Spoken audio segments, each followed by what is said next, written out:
I am very lucky to have a telework location with a beautiful backyard.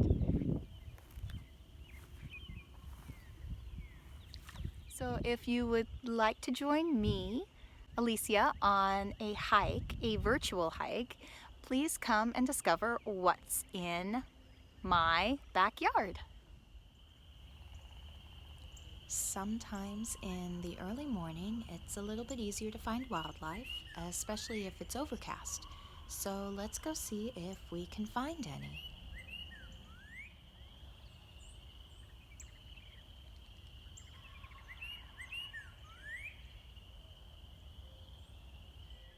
Oh, we found some rabbit scat here, which means we should have rabbits around. Oh, there it goes. There goes the cottontail rabbit. I've seen deer here before, so let's see if we can find out where they've been recently. I'd say this scat is a good indicator that we're getting close by, especially since it's pretty fresh, it looks like. And we have a lot of it, so we definitely are on the right path here. And it looks like we found some deer tracks. Mud is great for showing up tracks, and it looks like we found a deer trail, so let's follow it and see what we can find. Following the deer trail, I really hope there's a deer at the end of this. Deer tend to take the path of least resistance like people do, so it makes sense the deer trail is actually on top of our mowed area here. Oh, there's a deer. There's a deer over there. Oh my gosh, please don't go away. Please stay. Oh, there goes the tail flick. Nope, there it's gone. Oh my gosh, it came back. It came back. Oh, it is not sure. I'm definitely in its way. It wants to come this way, but it is really not sure of me.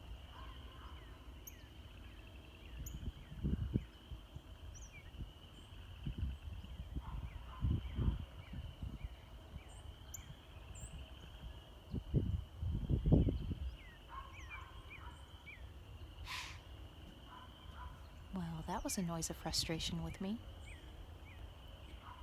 And that white-tailed deer was not impressed with me. I think that was a wren.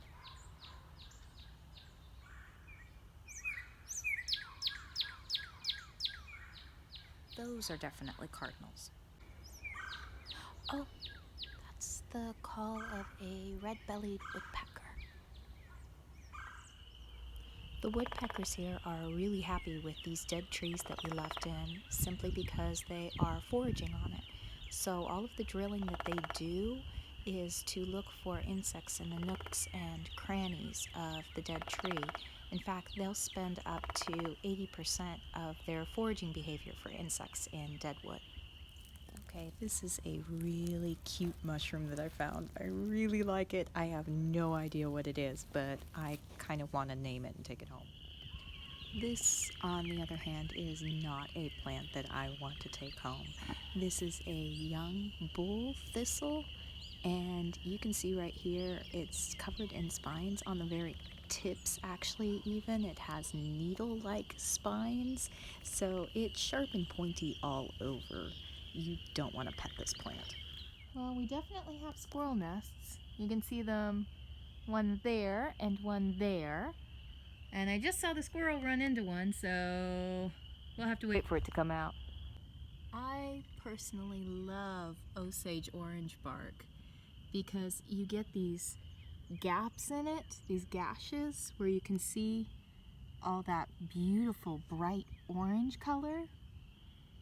And it's honestly, even though the Osage orange, they say it's named the orange for the shape of the fruit and the smell, I think it's for the bark. These sound like red-tailed hawks doing courtship calls.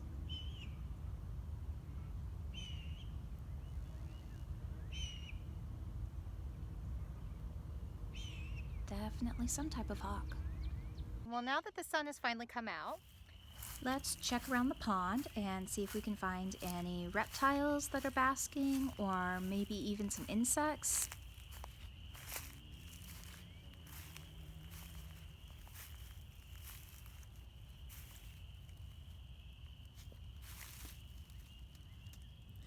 So there's a snail shell here.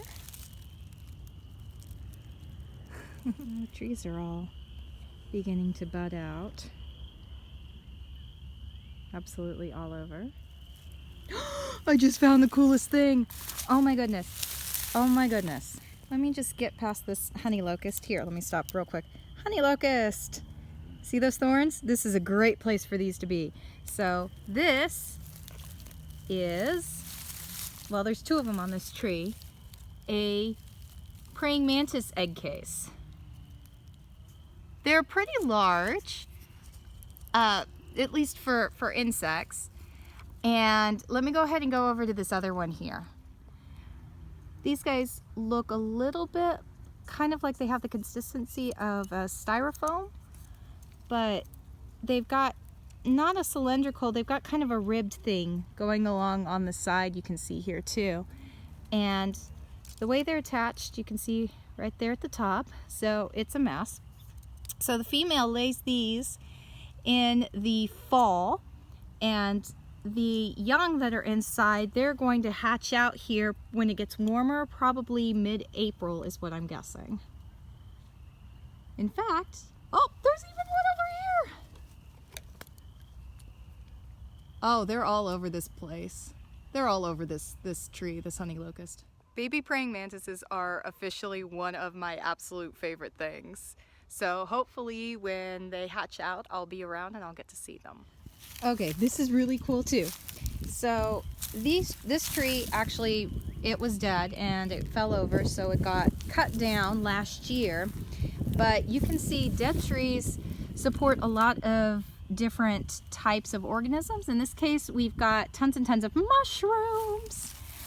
Fungus love decaying matter to feed on.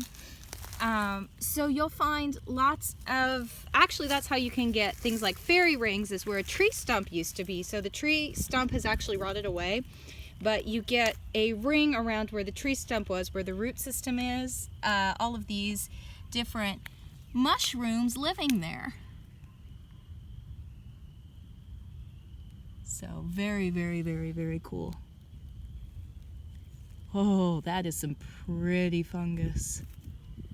Really pretty fungus. Now, even though it doesn't have those 3 leaves that we're used to seeing, something like this is a poison ivy vine that's on the tree here, and it is massive.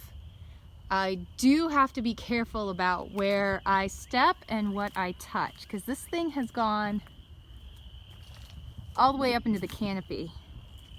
It's not fruiting yet, thank goodness, but it's still bigger than I'd like. There's a grasshopper. And there's another grasshopper.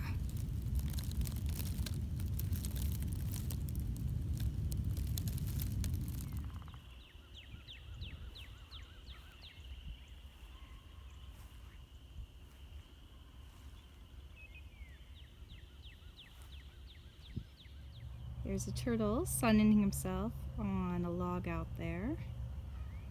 There he is.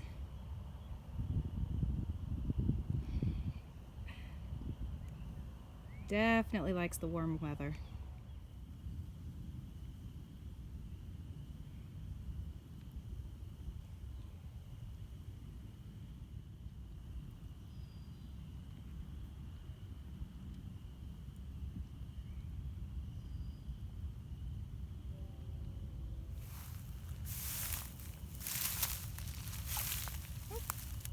There it is. Oh, it's a little frog. This little dude is very easy to miss. Very tiny. Looks like a cricket frog, which would make sense because I've been hearing them at night. So I wanted to thank you for coming on a virtual hike with me, and stay tuned for more episodes this week of What's in Your Backyard. These guys are also in my backyard.